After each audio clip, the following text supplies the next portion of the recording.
আসসালামু আলাইকুম। স্বাগতম জানাচ্ছি জার্নি অফ ওসমানের আরো একটি নতুন ভিডিওতে। ভাবুন তো, এমন একটি সময় যদি আসে যখন আপনার মানিব্যাগে 1 টাকাও নেই, তবুও আপনি বাজার করতে পারবেন, রেস্টুরেন্টে বিল দিতে পারবেন, এমনকি গ্রামের কাউকে মুহূর্তেই টাকা পাঠিয়ে দিতে পারবেন।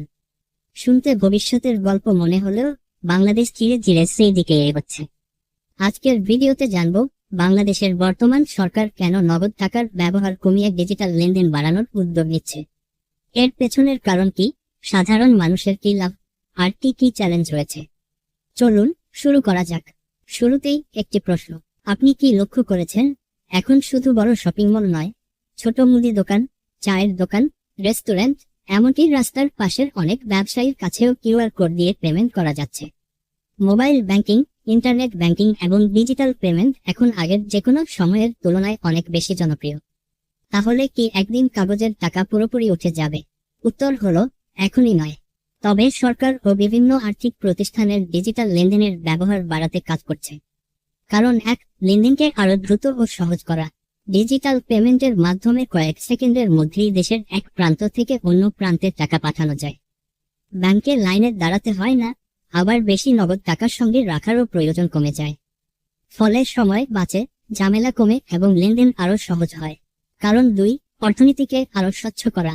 ডিজিটাল মাধ্যমে প্রতিটি লেনদেনের একটি রেকর্ড তৈরি হয়। এর ফলে আর্থিক কার্যক্রম আরো স্বচ্ছ হতে পারে এবং প্রয়োজনে সহজে যাচাই করা সম্ভব হয়। এটি অর্থনৈতিক ব্যবস্থাপনাকেও আরো কার্যকর করতে সহায়তা করতে পারে। কারণ 3, কর ব্যবস্থাকে আরো কার্যকর করা। সরকার চায় বৈধ ব্যবসা বাণিজ্যের লেনদেন আরও বেশি আনুষ্ঠানিক আর্থিক ব্যবস্থার আওতায় আসুক। এর ফলে কর প্রশাসনের কার্যকারিতা বাড়তে পারে এবং সরকারি রাজস্ব বৃদ্ধির সুযোগ তৈরি হয়। কারণ 4, নগদ টাকা পরিচালনার ব্যয় কমানো।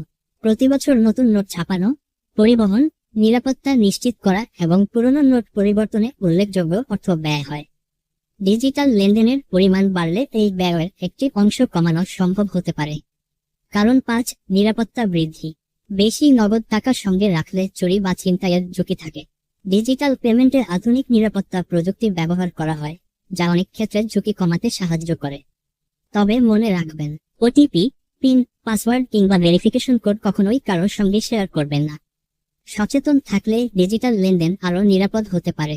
কারণ 6, স্মার্ট বাংলাদেশ গড়ার লক্ষ্য। বাংলাদেশ সরকারি ও বেসরকারি অনেক সেবাই ধীরে ধীরে ডিজিটাল হচ্ছে। ডিজিটাল পেমেন্ট ব্যবস্থার সম্প্রসারণকেও এই বৃহত্তর ডিজিটাল রূপান্তরের একটি গুরুত্বপূর্ণ অংশ হিসেবে দেখা হয়। সাধারণ মানুষের কি লাভ, দ্রুত টাকা পাঠানো ও গ্রহণ করা যায়। ব্যাংকে কম যেতে হয়, ঘরে বসেই বিদ্যুৎ, গ্যাস, পানি, ইন্টারনেট বিল পরিশোধ করা যায়। মোবাইল রিচার্জ ও অনলাইন কেনাকাটা সহজ হয়। ছোট ও বড় ব্যবসা পরিচালনা আরও সুবিধাজনক হয়। লেনদেনের হিসাব স্বয়ংক্রিয়ভাবে সংরক্ষণ করা যায়। তবে কিছু চ্যালেঞ্জও রয়েছে। সব মানুষের কাছে এখনো স্মার্টফোন বা ইন্টারনেট নেই। অনেক এলাকায় নেটওয়ার্ক সমস্যা দেখা যায়। সাইবার প্রতারণার ঝুঁকিও পুরোপুরি এড়ানো যায় না। এছাড়া অনেক মানুষের ডিজিটাল সেবা ব্যবহারের প্রশিক্ষণ ও সচেতনতারও প্রয়োজন রয়েছে।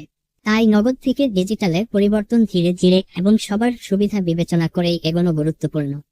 সব মিলিয়ে ডিজিটাল লেনদেন বাড়ানোর উদ্যোগের মূল লক্ষ্য হল লেনদেনকে আরও দ্রুত, সহজ, নিরাপদ এবং কার্যকর করা। তবে নগদ টাকা এখনো বাংলাদেশের অর্থনীতির একটি গুরুত্বপূর্ণ অংশ। তাই নিকট ভবিষ্যতে নগদ ও ডিজিটাল 2 ধরনের লেনদেনই পাশাপাশি চলবে বলেই ধারণা করা হয়। এবার আপনার মতামত জানতে চাই।